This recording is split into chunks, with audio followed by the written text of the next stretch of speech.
Okay, how many people have heard of Ancestry.com, or obviously, as per the title, 23andMe? For those that haven't, or those that have but just don't know what they are, they're currently the two largest DTC genetic testing names in the entire world.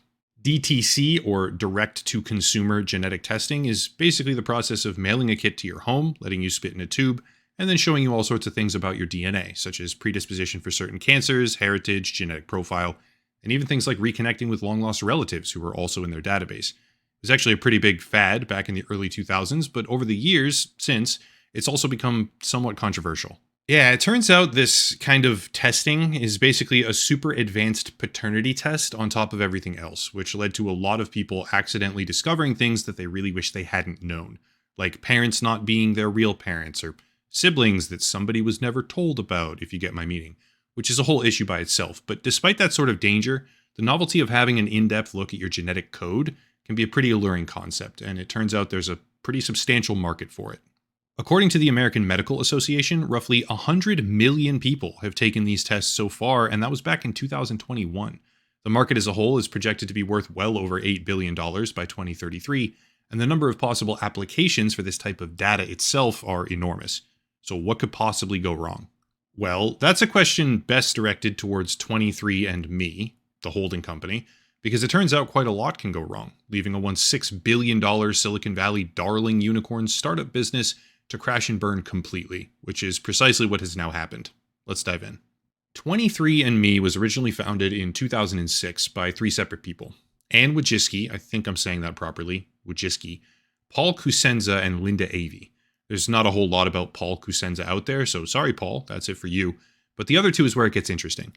Now, just to explain something real quick, Anne Wojcicki is part of the club. And if you don't know what I mean by that, it's actually very simple. Anne Wojcicki was married at the time, they're divorced now, to Sergey Brin, co-founder of Google. And her sister is Susan Wojcicki, former CEO of YouTube.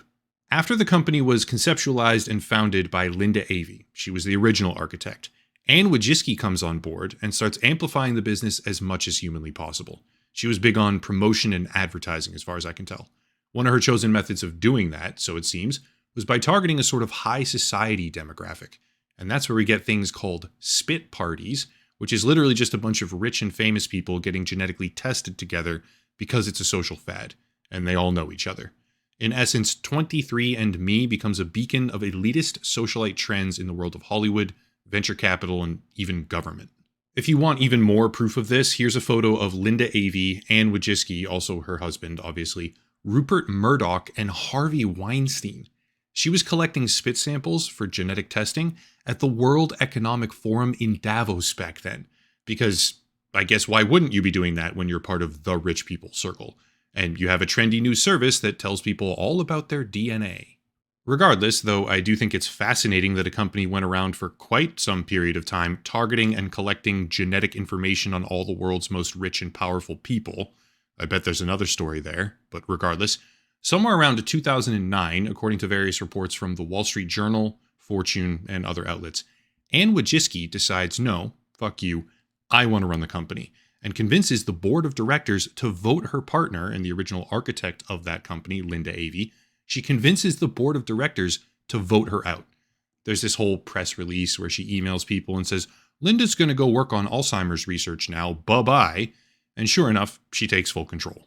I should be clear, there's actually a podcast now with less than 300 views on YouTube where Linda Avey straight up confirms it was not something that I chose at about 31 minutes in, despite the email from Anne Wojcicki reading, quote, I wanted to let you know that Linda Avey will be leaving 23andMe to focus her energy on transforming Alzheimer's research and treatment, leveraging the 23andMe platform. Linda and I have talked about doing research in Alzheimer's since the inception of the company. Linda will be greatly missed by me and my colleagues, but we're glad she will continue to be in a related field, and we are committed to continuing the work that she and I started 3 years ago. End quote. Yeah, she kicked her out. Linda Avey was a genetic scientist who actually founded the company, so this was really just the whole obligatory "it's for the best" type press release being thrown out there by Anne Wojcicki, because she just backdoored the company. It's kind of a perfect stage here when you think about it, no? Multi-billion-dollar startups, some of the biggest names in the entire technology world, $115 million here from Fidelity Management, $250 million there from Sequoia Capital as they infiltrate the world's most elite technology, media, and governmental billionaire circles. What could possibly go wrong? Well, as I said earlier, a lot could go wrong, and now the company is basically bankrupt, worth pennies on the dollar compared to what it used to be, settling lawsuits for tens of millions after millions of digital private records got leaked in a massive data breach, firing 40% of their entire workforce all at once, and the superstar co-founder who stabbed her partner in the back to take control in the first place is trying to take the company private again with an offer so insultingly bad and incompetent the entire board of directors quits from underneath her just to screw with the plans. I don't know if I've ever seen a company flame out quite as hard as 23andMe. It's kind of amazing. All right, let's go one by one because I rattled off a whole bunch of things rapid fire, which need a lot more explanation. We'll start with valuation. 23andMe Holdings is currently worth about $3 and change.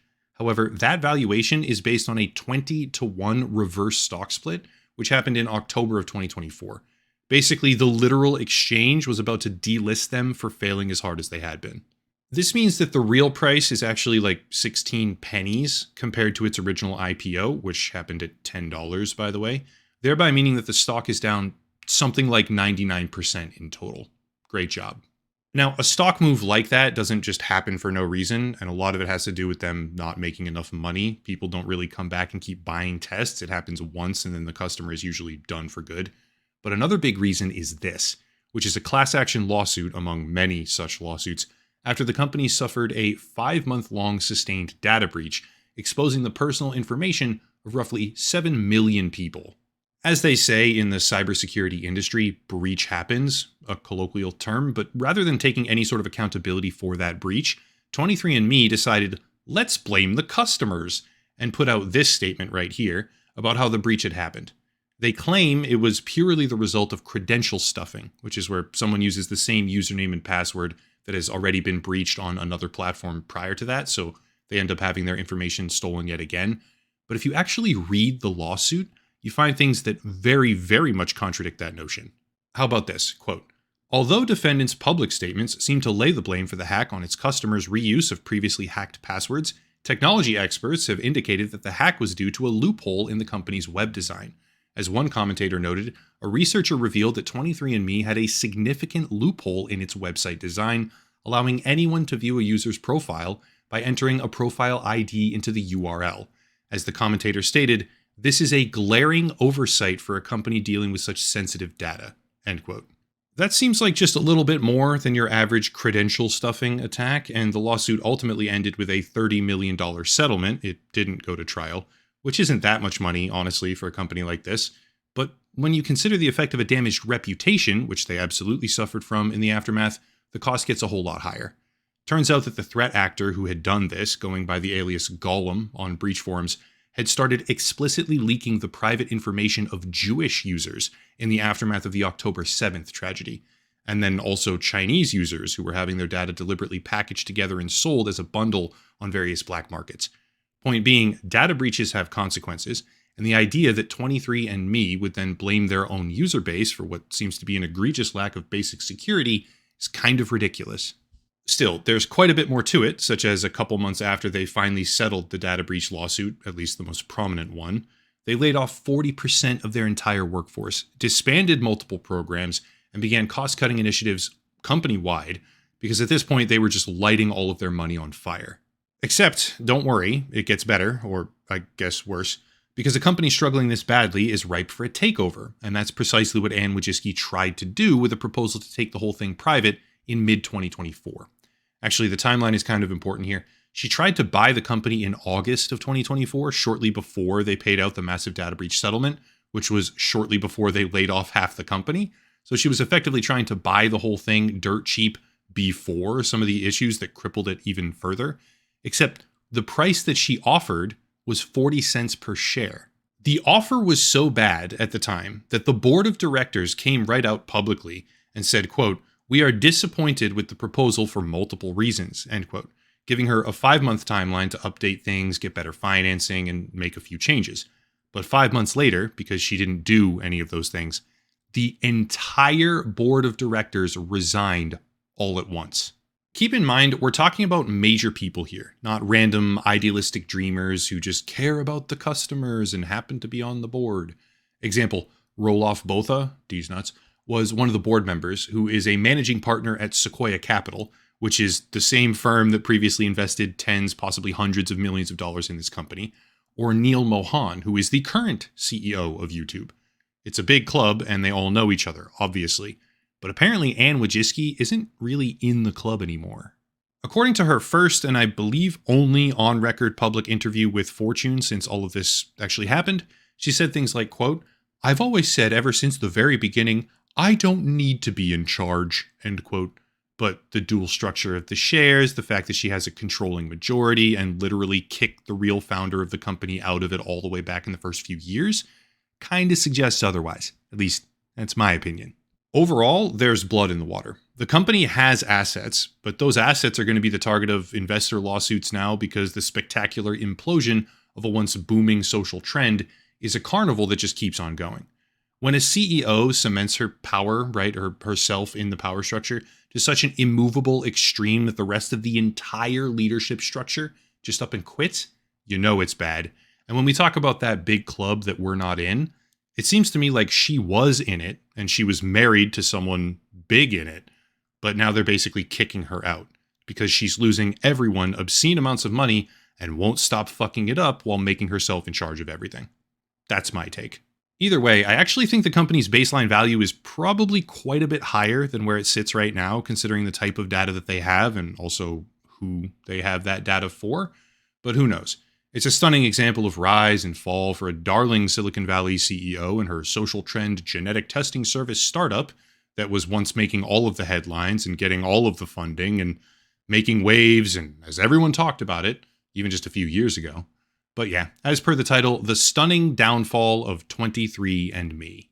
That's it. If you want to support the channel, check out the links down below. A special VPN deal for anyone who wants it. Monthly memberships, locals, and Patreon. Those are great, right? Supplemental to advertising and all this other stuff. There's plenty of stuff down there. But I'll cut it there and stop rambling. As always, thank you all for watching. Question everything, and have a nice night.